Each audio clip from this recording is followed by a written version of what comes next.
Hi artists, it's Miss Coon, and we just finished reading the book The Dot by Peter H. Reynolds. Today we're going to work on a collaborative dot drawing, and our I can statements are I can brainstorm collaboratively, and that just means that we're working together. We are going to create our dots individually, but when we hang them together, we're doing it as a group, and it's going to be a giant dot mural for our whole school. Our second I can statement is I can integrate art vocabulary while planning and creating art. So our art vocabulary words for today are unity, which are how things are the same, and variety, which is how they are different.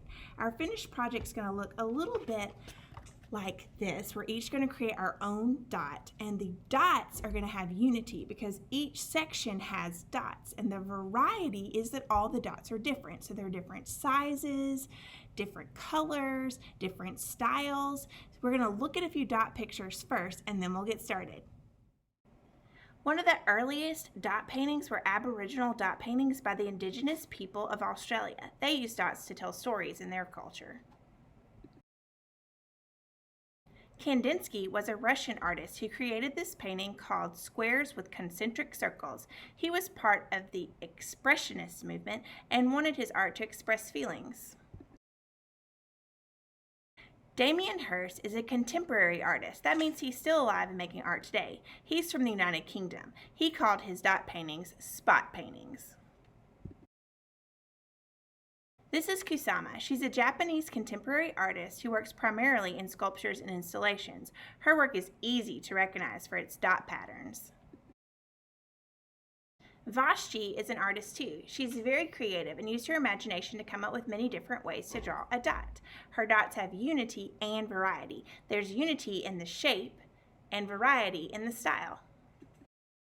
For our project today, you're going to get this dot handout. If you're working from home, there's a copy of this on Schoology that you can print, or you can just draw your own dot on your own piece of paper.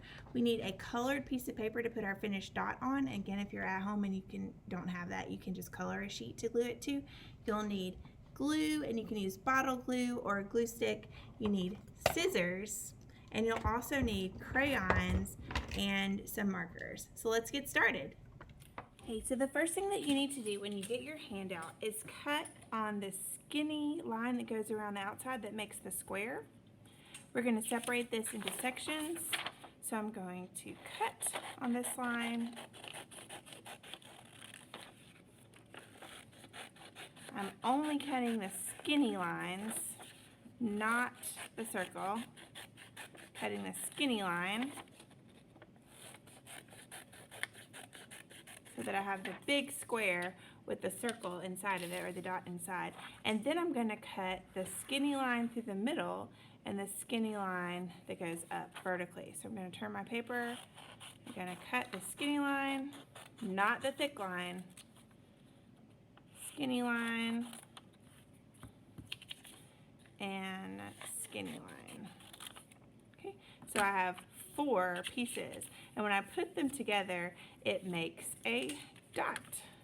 So I'll put 3 to the side for now, and I'm going to work on one at a time. I want to fill the dot, which is inside this big curved part, with a different kind of dot pattern, and it doesn't matter what kind of pattern you do. I like starting my patterns with markers, and so you could do spiral dots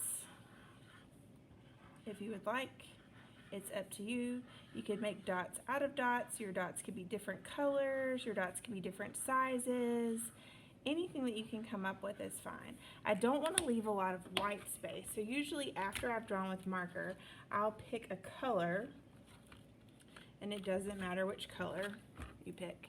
And I like to just use the crayon to go over it because I can still see my marker, but I don't have all the white space in the background. So I'm filling my dot with color.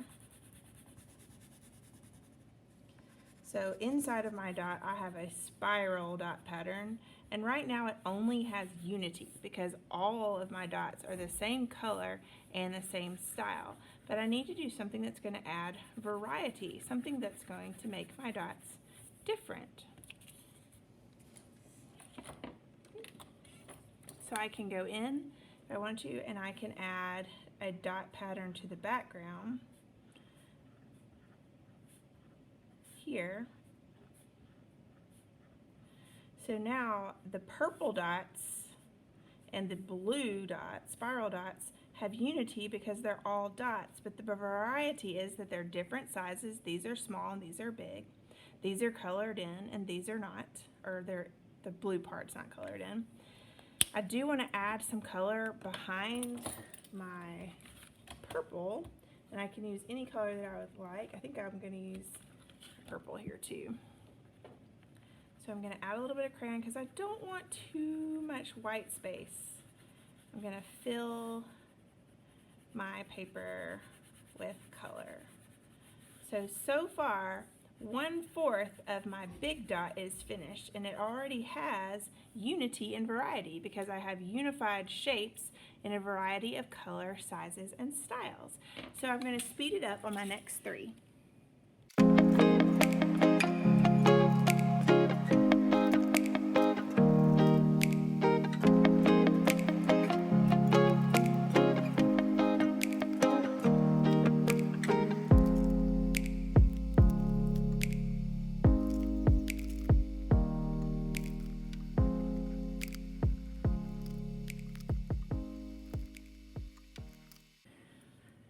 Okay, so now you've designed all 4 sections of your dot, and remember your dot should have unity and variety. It has unity in the shape, so the dot as a whole also has unity with each section that has dots, but each of these has variety because they are different kinds of dots in different sizes, different colors, and different styles.